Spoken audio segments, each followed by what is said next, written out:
Grade student shot and killed 8 children at a security guard at an elementary school in the Serbian capital, Belgrade, on Wednesday. And that's when Luka Doncic stepped in. So, Woj, how exactly did Luka do that? Yeah, Luka Doncic, reached out immediately through his foundation and himself, talked to the mayor of Belgrade, school officials, has offered to pay for the funeral services of those impacted and any kind of counseling sessions that are going to be needed at the school. And he's made it clear to that community that he is going to be available for the long term, however they need him. I think trying to rally up some other players from the Balkans who certainly have roots there.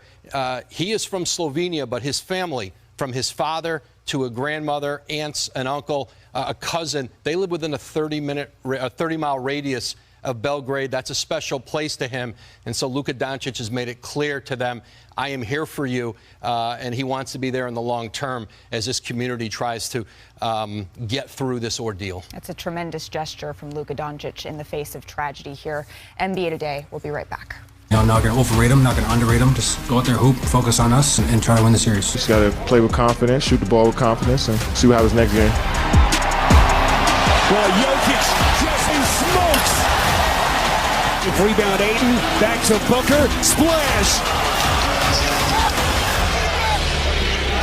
Booker, the jump pass, good look. KD got it. This is limping into the locker room. Obviously looms large for Phoenix. Backing down Biyombo to the box. Fade. Please.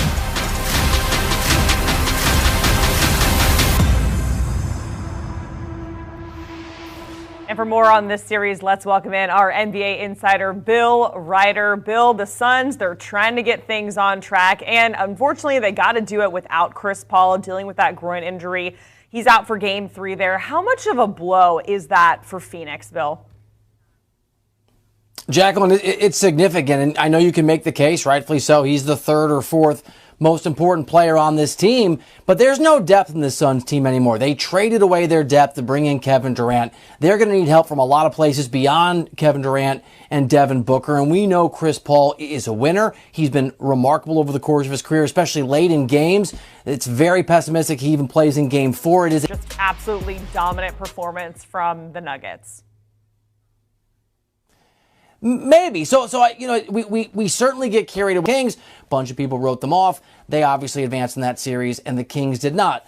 But, yes, I think Denver's probably going to win this series. Anything can happen, and Kevin Durant has not shot well from the three-point line, so there's probably a course correction coming there. The guy's one of the best shooters in the history of the sport.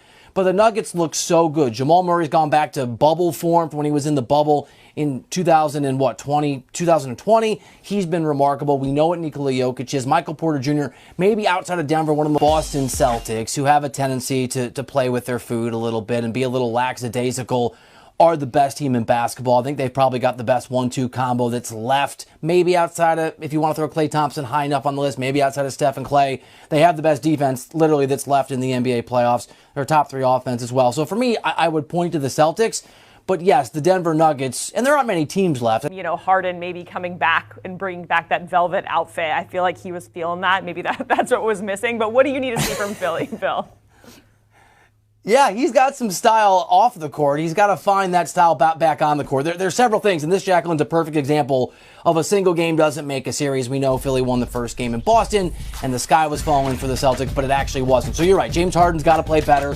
He doesn't need to have a career game, and I think he did in that first game of this series against Boston, but he can't be abysmal, which is basically what he was by his standards in Game 2. He's got to be better. I'm worried about Joel Embiid. I understand why he's on the floor, but it certainly looks to me and people I've talked to like he was rushed back for this series in a way that Heat decided, for example, not to do with Jimmy Butler. So Embiid has to not just be on the floor. He was already on the floor in the last game. He's got to be impactful. And I think, maybe I'm just being disrespectful here to the Sixers because on paper they're a very good team. I think they need to hope that the Boston Celtics are a little lackadaisical and don't have the focus that they had in Game 2. They need to go back to a Game 1 mode because when Boston locks in, what they can do defensively and what they can do offensively makes them, I think, as I said, the best team in the NBA. And for example, Jason Tatum, who's an absolute superstar, had an off game in game 2 offensively. It didn't matter. It didn't mean anything. That's a lot of chips that are stacked against this Sixers team. Harden's got to be great. Embiid's got to be healthy and look like he's ready. He wasn't in game 3. And the Celtics have to have an off game, I think, for Philly to really have a chance in this series. All right, and Bill, Celtics are the slight favorites to win this game, and you mentioned what they can do on offense, what they can do on defense, but I guess which is the main key for Boston getting a win in Game 3? Yeah, it's a good question. So offense is more interesting, it's more sexy, we talk about it, it's what we celebrate, but it's defense that win championships. If I can point to the Warriors who have won 4 of the last however many NBA championships that are out there, every single championship they have won, they have been a top 10 defense, even though we know what the Warriors can do offensively. The same applies to everybody, including the Celtics. They're great on offense. We know that. It's their defense that makes them go. It's what really separates them from a lot of the teams that are out there, including, I think, that Sixers squad and teams like Denver if they meet it eventually in the finals.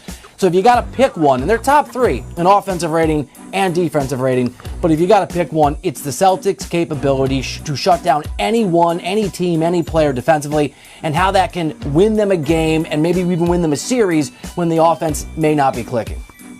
All right, that is Bill Ryder previewing some of the upcoming NBA playoff games for us here on CBS Sports HQ. Thanks so much, Bill. We appreciate it. Good stuff as always. And getting a look at some of the upcoming games that we have on tap. We got a doubleheader tonight. The Celtics and the Sixers. Celtics favored at -2.5, and the Nuggets in the Suns. Nuggets leading that one 2-0. Suns trying to right the ship as that series